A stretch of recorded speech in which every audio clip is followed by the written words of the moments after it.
kita bertemu lagi di Coffee Shop Jakarta. Nah, kalau udah ada aku di sini nih, pasti kita bakal bedah buku. Dan spesial banget hari ini, Ayah ditemani sama Mas Jai dan juga Mas Asep. Nggak afdol nih kalau kita mulai bedah buku, tapi teman-teman Semanggi University tuh belum kenal sama siapa kita. Boleh disapa dulu nih dari sebelah kiri saya, ada Mas Jai. Halo Sobat Semanggi, perkenalkan nama saya Jai. Kalau kalian tahu divisi saya itu logistik. Oke, di sini ada Mas Jai dari divisi logistik. Kita beralih ke sebelah kanan saya. Halo Sobat Semanggi, saya Asep Surya dari divisi logistik yang setiap hari itu melakukan presi, atau bisa dibilang saya itu CSI Mas.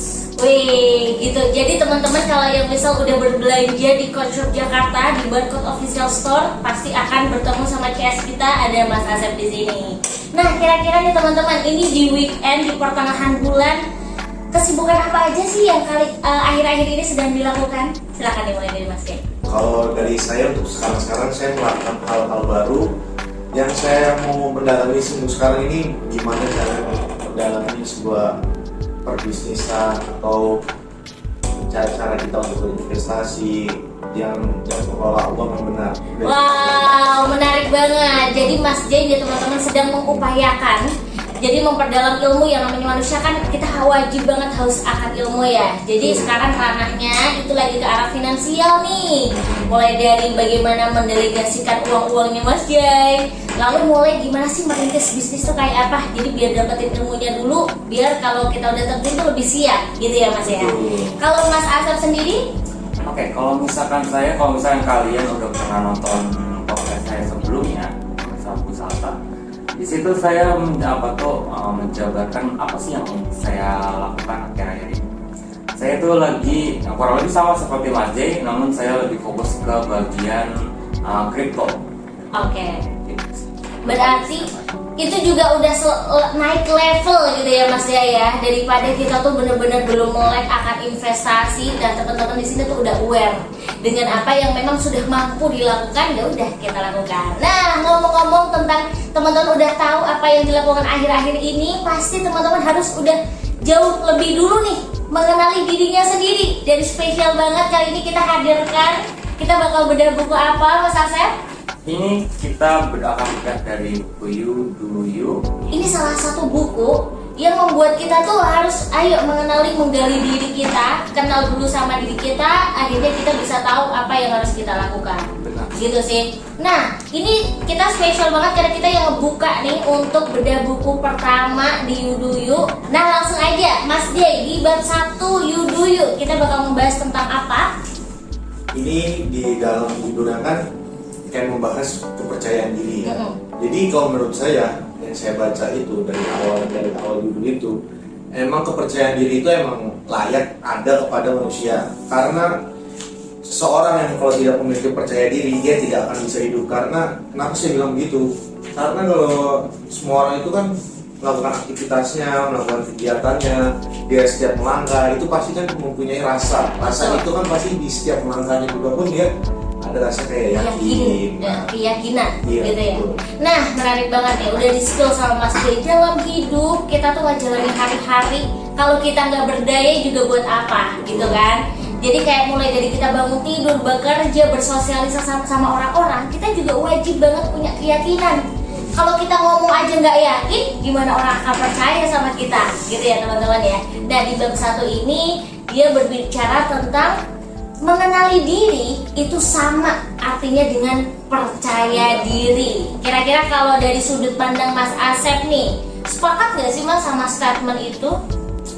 Kalau dari saya sepakat, karena memang kalau misalkan kita bersosialisasi di lingkungan masyarakat ataupun lingkungan kerja, kalau misalkan kita tidak percaya diri, kita pasti akan menutup diri. Itu bakal merugikan diri kita sendiri kalau misalkan. Iya, nih lagi-lagi diingetin sama Mas Asep perihal menutup diri. Ketika kita menutup diri, mungkin orang-orang yang menutup diri itu berpikir saya bisa melakukannya sendiri. Tapi sejatinya kita tuh kembali ke naluri kita, bahwasanya kita adalah makhluk sosial yang kita tetap membutuhkan orang lain untuk bisa mewujudkan mimpi-mimpi kita. Nah, perihal menutup diri, benar banget sepakat kalau kita menutup diri itu juga menutup peluang-peluang, menutup rezeki yang sebenarnya tuh Allah sudah janjikan, Tuhan sudah janjikan gitu ya teman-teman ya. Nah, ngomongin percaya, kenalin diri dulu nih. Langkah apa sih dari teman-teman nih buat bisa tahu? Kalau bisa dibilang, sekarang gue tanya deh, Mas J, sekarang udah di titik, ini kan udah 2023 ya, yang mana Mas J mungkin di masa-masa remaja muda. Nah, udah ngerasa kenal nggak sih Mas J sama dirinya sendiri? Kalau dari tren itu saya sendiri pun sudah mengenali, karena apalagi kita masuk dalam dunia pekerjaan, karena di dunia pekerjaan pun diajarkan untuk mempunyai rasa percaya diri, apalagi kita di kerjaan pun sosial ada, jadi udah seharusnya di umur-umur seperti saya tuh udah ada rasa percaya dirian. Walaupun kita terkadang pun ngomong, gue ini masih belum bisa percaya diri, tapi mau nggak mau itu harus udah bisa percaya diri, karena percaya diri itu definisinya tetap adalah prioritasnya wajib, dan itu aja sih. Mutlak ya Mas J ya. Nah, Pokoknya bisa. percaya diri itu nggak bisa diganggu gugat teman-teman. Teman-teman mau melangkah kayak ngelangkah aja, itu juga butuh keberanian, butuh kepercayaan diri. Nah, ngomong-ngomong kalau Mas J udah kenal nih sama dirinya sendiri, kira-kira Mas Asep setelah Mas Asep tuh udah tahu dirinya, Mas Asep tahu nggak sih, oh ke arah mana atau tujuan hidup yang kayak gimana sih yang ingin Mas Asep tuju gitu? Oke, kalau misalkan saya ya dari umur sekarang ya, saya kurang lebih hampir bukan 100%, hampir 80% saya mengenal diri saya. Memang terkadang ada beberapa orang hampir salah itu 100% percaya, namun dari kepercayaan itu muncul beberapa aspek negatif. Oke. Nah, kenapa tuh?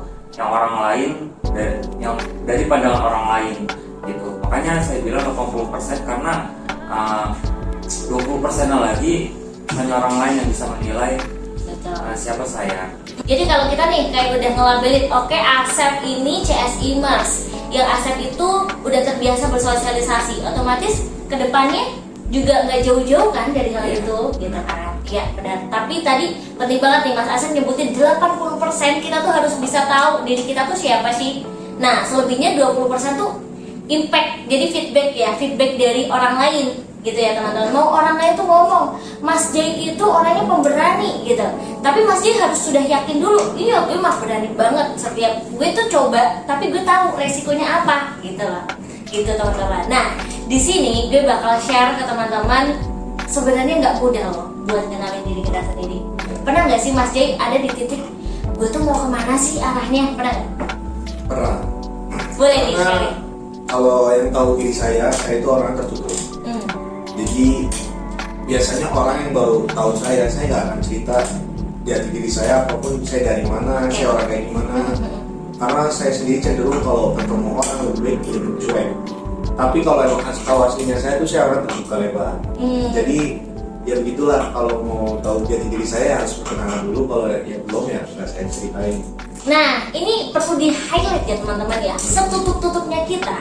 Tapi ini better Mas Jai. Jadi teman-teman nggak melulu kita tuh sekarang nih teman-teman hati-hati banget, jangan oversharing gitu ya. Karena kita tuh boleh mau cerita apapun tuh boleh, tapi pilih-pilih.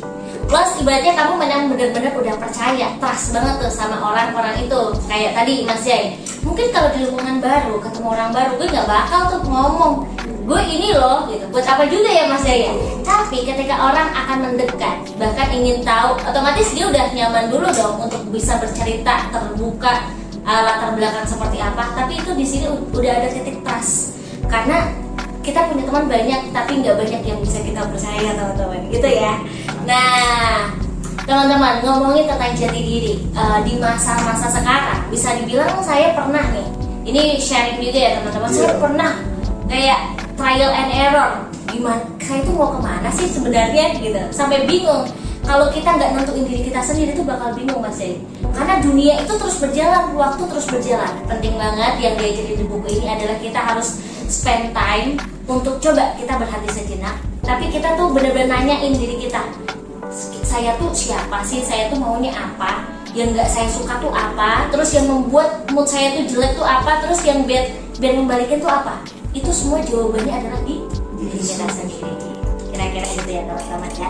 Nah, terakhir quotes yang menarik adalah you know you. Kalau kamu mengetahui dirimu, maka you do you. Kamu bakal tahu langkah apa sih setelah ini yang harus kita lakukan, betul nggak? Betul, setuju banget.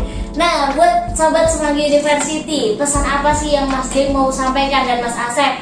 Buat ini di sini kan luas sekali ya jangkauannya ya. Buat teman-teman biar nanti menuju usia dewasa seperti kita tuh biar lebih well prepare gitu. Kira-kira apa yang harus mereka siapkan? Boleh dari Mas Asep. Kalau misalkan pesan dari saya, pertama bikin rancangan dulu. Planning. Planning. Kalau misalkan kalian asal terjun aja, tapi kalian tidak punya rencana, kalian mau ngapain, apa tujuan kalian pasti akan tengah jalan akan bingung. Udah sampai mana nih? Gitu. Itu yang pertama. Untuk yang kedua, pasti sesuai dengan buku ini, pahami diri kalian. Kalau misalkan kalian nggak percaya sama diri kalian terjun asal terjun, tapi kalian nggak paham, itu bakalan sulit. Kenapa sulit? Karena orang ketika melangkah menuju jalan yang baru pun mereka harus punya start dulu. Betul. Gitu. Dan harus punya fondasi dan dasar yang kuat ya Mas Asep. Jadi ketika kita jatuh kita harus inget tuh sama tujuan awal kita. Kalau dari Mas Jay? Pesan saya cuma satu untuk anak muda, di saat Anda tidak memiliki kepercayaan diri, jangan pernah Anda merasa putus asa. Karena putus asa boleh, tapi menurut saya itu nanti ada momennya. Jadi di setiap kegagalan ataupun Anda tidak memiliki keyakinan, itu biasanya Anda sendiri yang belum bisa mengetahui bahwa diri Anda itu Anda ini siapa. Jadi dan yang kedua itu kalau menurut saya, kepercayaan diri itu biasanya itu terbentuk kalau dia sudah mengalami satu proses di mana kalau dia itu kayak mau menghadapi sesuatu hal. Terus yang itu. Cukup banget untuk Mas Asep dan juga Mas Jay. Nah, di sini poin pentingnya adalah teman-teman ketika kita mau melangkah, hidup kita mungkin memang kompleks ya, tapi kita harus punya perencanaan. Well planning itu penting, walaupun nih katakanlah 10 plan saya yang kecapai cuma 3, cuma 4, nggak apa-apa. Ya, karena kita itu juga penting buat punya plan-plan lainnya. Nah, dari Mas Jay, kepercayaan diri itu mutlak teman-teman. Jadi, kalau teman-teman punya kepercayaan diri itu kita tuh lebih mudah untuk berjalan. Terus jangan mudah putus asa. Kadang kita tuh sampai titik sebenarnya gue tuh mau lanjut nggak ya? Kita sebenarnya belum tahu kita tuh mau kemana, sampai alhasil kita memutuskan untuk ya udahlah berhenti aja. Nah, jadi penting banget buat nentuin kalau kita belum sampai tujuan jangan menyerah dulu gitu ya. Ada satu pepatah yang sangat saya ingat, di titik terendah teman-teman pun kayak oke, teman-teman saya udah pada berkeluarga atau udah pada meninggalkan, saya benar-benar sendiri. Ada poin yang sangat penting bahwasanya cita-cita, harapan itu harus terus diperjuangkan. Mungkin itu aja teman-teman dari kami, dari Sobat Semanggi University. Senang banget untuk bisa sharing satu insight dari buku You Do You. Bakal ketemu lagi dengan kami di video-video selanjutnya. Dari Kershop Jakarta, pamit undur diri, bye-bye.